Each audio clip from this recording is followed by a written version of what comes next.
저는 이 새벽을 여는 것 중 가장 강력한 장점은 이 아침을 밝히는 여명을 본다는 점에 있다고 생각합니다. 새벽에 이 올림픽대로를 달려오면 조금씩 밝아오는 강물과 그 위로 떠오르는 태양은 그야말로 장관입니다. 그리고 하나님을 믿는 그리스도인은 그 장관을 보면서 이 땅을 창조하신 하나님의 위대함을 경험하기도 하죠. 사람들은 드넓은 수평선을 보고 바다를 보고 험한 산곡을 보며 신을 생각합니다. 그래서 웅장한 자연의 큰 돌에 저 대양에 태산처럼 큰 산에 신을 만들어서 비는 것, 그것을 우리나라에서도 토속신앙으로서 존재했었습니다. 사람들은 자연을 보며 신을 생각하지만 하나님까지는 도달하지 못했습니다. 그러나 하나님을 믿는 사람이라면 창세기 1장에 태초에 하나님이 천지를 창조하시니라 라는 이 구절을 믿는 모든 자들은 이 자연을 보며 하나님을 찾을 수 있으며 그 하나님의 위대하신 창조를 찬양하기 마련입니다. 오늘 본문 속 저자 다윗도 하나님의 창조하신 이 땅을 바라보며 그 이름을 찬양하고 있습니다. 믿는 사람은 이 자연을 통해서도 하나님을 찬양할 근거를 발견하는 것을 볼 수 있죠. 여호와 우리 주여, 주의 이름이 온 땅에 어찌 그리 아름다운지요, 주의 영광이 하늘을 덮었나이다. 시편 8편 1절 말씀입니다. 다윗은 하나님의 창조를 이렇게 표현했습니다. 주의 영광이 온 하늘을 덮었습니다. 온 세상에 주의 위엄이 그 영광이 가득합니다. 라고 말이죠. 아주 강력한 찬양을 이루고 있습니다.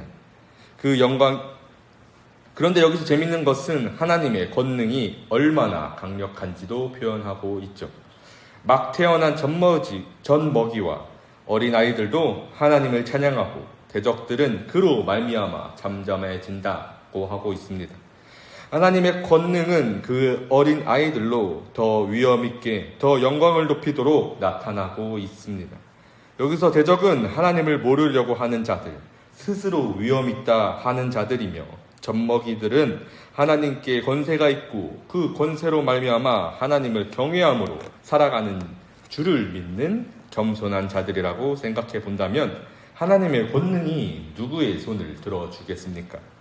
우리가 겸손함으로 하나님을 찬양하면 저 대적들은 스스로의 의를 높이려고 하는 자들은 하나님께서 잠잠하게 하신다는 것이죠. 우리는 이 신앙으로 늘 하나님 앞에 낮아지고 겸손해지려고 합니다. 이것이 우리의 신앙의 자세입니다. 그러면 우리는 어디서 찬양하겠습니까? 여러분, 다윗이 언제 찬양하고 있는지를 한번 생각해 보십시오. 지금 다윗은 온 땅을 보고 저 하늘을 보며 찬양하고 있습니다. 우리는 언제 땅을 보고 언제 하늘을 보십니까? 가끔 청년들과 대화하면 안타까운 것은 삶이 바빠서 노을이 지는 줄도 몰랐다고 말합니다. 오늘 하늘이 구름이 얼마나 아름다웠는지도 모른 채 살아갑니다. 저는 그 이야기를 들으며 너무 가슴 아픈다고 생각하고 그들을 위로하기 위해 대화하고 교제합니다. 사람은 늘 이 자연이랑 붙어 있습니다. 왜냐하면 우리가 살아가는 이 세상은 하나님이 창조하신 이 세상이기 때문이죠. 그렇기 때문에 여러분, 우리는 늘 이 자연을 통해 하나님을 찬양할 수 있는 것입니다. 다윗의 찬양이 바로 그 상태였죠. 다윗은 늘 이 자연들을 보며 하나님을 노래할 수 있었습니다. 그러면 여러분, 우리는 늘 이 자연을 통해서 하나님께서 주시는 은혜를 통해서 하나님을 찬양할 수 있으십니까? 창세기에서 하나님이 보시고 심히 기뻐하셨던 창조가 있습니다. 바로 사람의 창조였죠. 하나님께서 심히 기뻐하셨던 사람도 하나님의 창조물 중 하나입니다. 그렇다면 이 사람의 모습을 통해 우리는 하나님이 보일 수도 있을 것입니다. 자연 경관을 보며 하나님을 발견했듯이 말이죠. 시편 8편 5절에서 그를 하나님보다 조금 못하게 하시고 영화와 존귀로 관을 씌우셨나이다.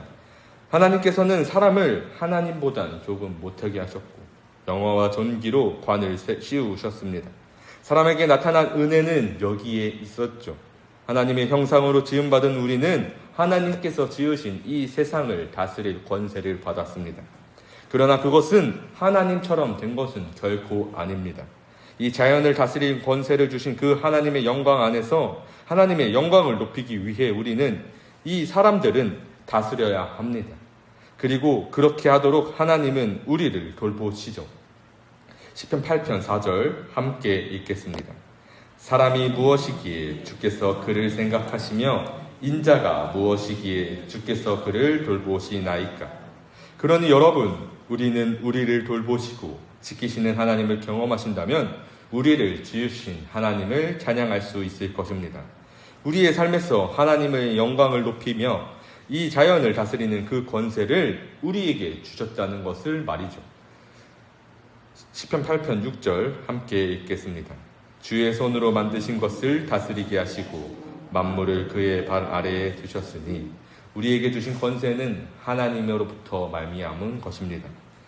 뱀은 사람을 유혹하여 사망의 길로 인도하였지만 우리에게 주신 그 권세는 분명히 영화와 존귀의 관으로 우리에게 씌워주셨다는 것이죠. 다윗은 이런 지극히 평범한 일상에서 이 자연과 함께하고 아침에 해가 뜨고 해가 지고 달이 뜨는 그 일상 속에서 하나님을 찬양할 근거를 발견할 수 있었습니다. 이것이 다윗이 이 세상을 어떻게 바라보고 있었는지 잘 알려주는 대목이죠. 다윗은 이렇게 보고 있었습니다. 9절 함께 읽겠습니다. 여호와 우리 주여, 주의 이름이 온 땅에 어찌 그리 아름다운지요. 다윗의 이 고백을 한번 보십시오. 다윗의 이 고백은 7절과 8절을 통해서 이뤘습니다. 곧 모든 소와 양과 들짐승이며 공중의 새와 바다의 물고기와 바닷길에 다니는 것이니이다. 다윗은 이 모든 세상의 피조물들이 하나님의 놀라운 계획 안에서 지음받은 존재라는 사실을 정확하게 절실히 경험하고 느끼며 믿고 있었습니다. 그야말로 일상에서 하나님을 찾는 다윗임을 볼 수 있었죠. 사실 창조를 믿는 우리는 서로를 바라보며 이미 성령의 내주로 그리스도인의 삶을 살고 있는 우리는 서로를 바라보며 하나님을 발견할 수도 있을 것입니다. 그리고 그것을 우리가 실천할 수 있다면 우리는 정말로 서로를 사랑하는 하나님의 이름을 찬양하고 그 이름 앞에 무릎 꿇어 함께 전심으로 예배하는 공동체가 될 수 있을 것입니다. 이 시편 8편의 고백은 사람을 보며 자연을 보며 하나님을 찾을 수 있던 믿음을 보여주었습니다. 그러면 여러분, 우리는 일상에서 하나님의 영광을 발견할 수 있으십니까? 오늘 이 예배 후 집으로 돌아가며 저 밝아오는 여명을 보고 하나님을 찾을 수 있으시겠습니까? 하늘에 빠르게 움직이는 저 구름을 보며 하나님을 찬양할 수 있으시겠습니까? 저 밝은 빛으로 밤을 비추는 달을 보며 하나님의 위엄을 경험할 수 있으시겠습니까? 그리스도인은 이 창조의 세계에서 살아가며 하나님으로 호흡하고 하나님으로 살아가는 그야말로 삶의 에너지를 주시는 분이 하나님임을 고백하고 그래서 찬양할 수 있습니다. 여러분, 우리가 이것이 가능하다면 반드시 여기까지도 해야 합니다. 우리는 일상에서 하나님의 영광을 찾을 수 있어야 하죠. 여러분, 서로를 바라보며 서로를 지으신 하나님이 보이십니까?